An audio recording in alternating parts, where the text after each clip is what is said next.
your responsibility to protect. But one of the pieces that I'm not hearing people talk about is the influence of the internet and all these cameras on everybody's phones. It's like when the genocide happened, maybe in '94 there were those cameras that could do all that on everybody's phones, but I think right now we're in a unique situation in the world where we have activated, we can see knowledge of things that we wouldn't have information by. You know, all the cameras, all the phones, all the information. We know more now than I think we knew in Rwanda. I'm a little skeptical about how much political difference it makes. Mm-hmm. When the US, when the UK Minister of Development went to Rwanda, and just after the blood stopped flow, she got off the plane, they took her to a site, and she saw the house. She burst into tears. And you know, I have every reason to believe that was genuine. But I remember seeing that on the television and thinking, I've been watching this on the news every night. Mm-hmm. You know, I know when you smell it and you see it, it's different. It's quite visceral, but I thought, this isn't a surprise. We've known what's been going on all the time. And I'm further a little bit skeptical about the power of social media. I know you didn't quite touch on this, to actually revolutionize politics. There's a wonderful book called The Net Delusion, written by a Belarusian now lives in the United States, really quite scathing about this.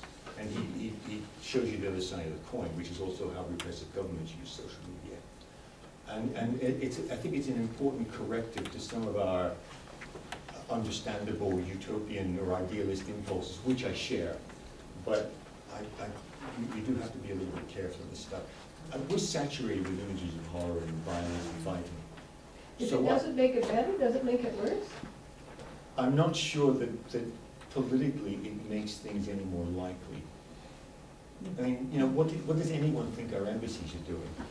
You know, what do military attaches do in embassies? They do things, they sell weapons, and they gather intelligence. They're spies. That's what they do. You know, all this talk I've heard for years about we need better early warning system. What does anybody think our embassies are for? Okay, the lady in the back. I was just curious if you agreed with the sanctions that are imposed on Syria by Canada and the U.S. It's not. I think it's not a bad thing. It's more than gesture politics. It at least shows some political muscle. The difficulty, and the thing that worries me, if it goes on and on and on, sanctions always hurt the bottom. They hurt the poor. Yes, thank you. Yeah, it's what we learned. Iraq, another test case from hell. We never had a test. This was a Wilsonian idea, 1918. We can bring recalcitrant states to heel at levels below violence by imposing sanctions. Brilliant idea. It took until 1990 and the sanctions against Iraq. And logistically, they were as effective as we'll ever see. And politically, they were nowhere. Only the poor people suffered. One last question. There's the two gentlemen back there. You should go. You should go. Fran, you get your chance. Okay, go ahead. So you sort of didn't finish with much of a conclusion for your lecture, and I was just wondering what your thoughts were on regime change and its legitimate political objective. My favorite kind of regime change is democratic elections. Regime change is for me up there with assassination. You know, regime change is intervention in a full legal sense. I mean, imagine a foreign government. Let's just suppose the Syrian government say we're going to work toward regime change in Canada. You know, Harper's been saying all these dreadful things. I mean, how, as Canadian citizens, would you regard that? I mean, as a threat.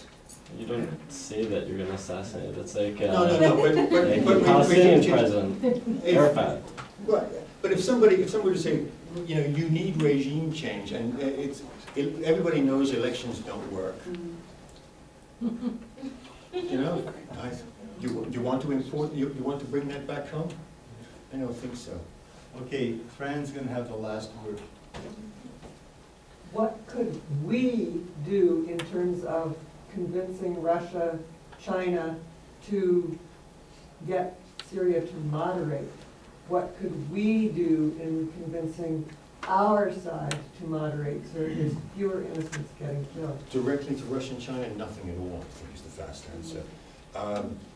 Part of the Russian reluctance to sanction intervention is long-standing Russian paranoia about encirclement. And China and Russia both don't want to set precedents in international law for intervention.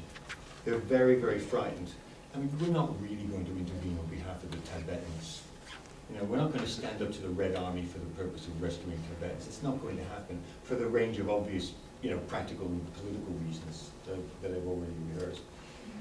The best thing you can do is to continue to work through your government, because I'm pretty certain that the back channels, that is the communication between China and Russia, the EU and the United States, are actually quite strong. I think that the commonality between them is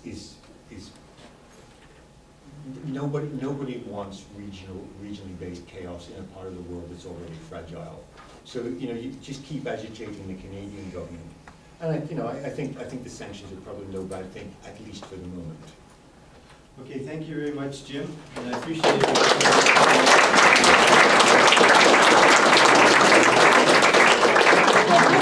I just have one more thing to say. I know we're leaving in a very serious note.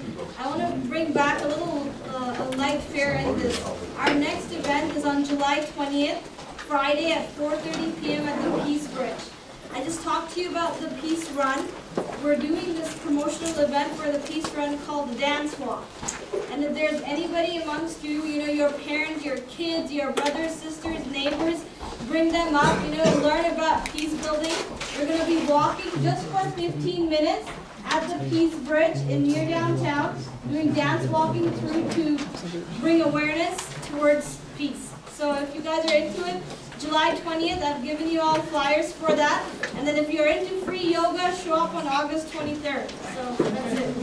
And another one last thing, people. This is for free. This event is for free.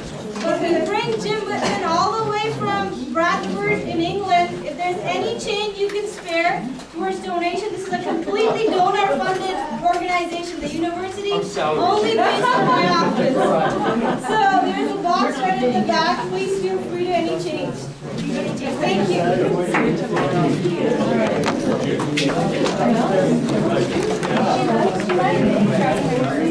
you.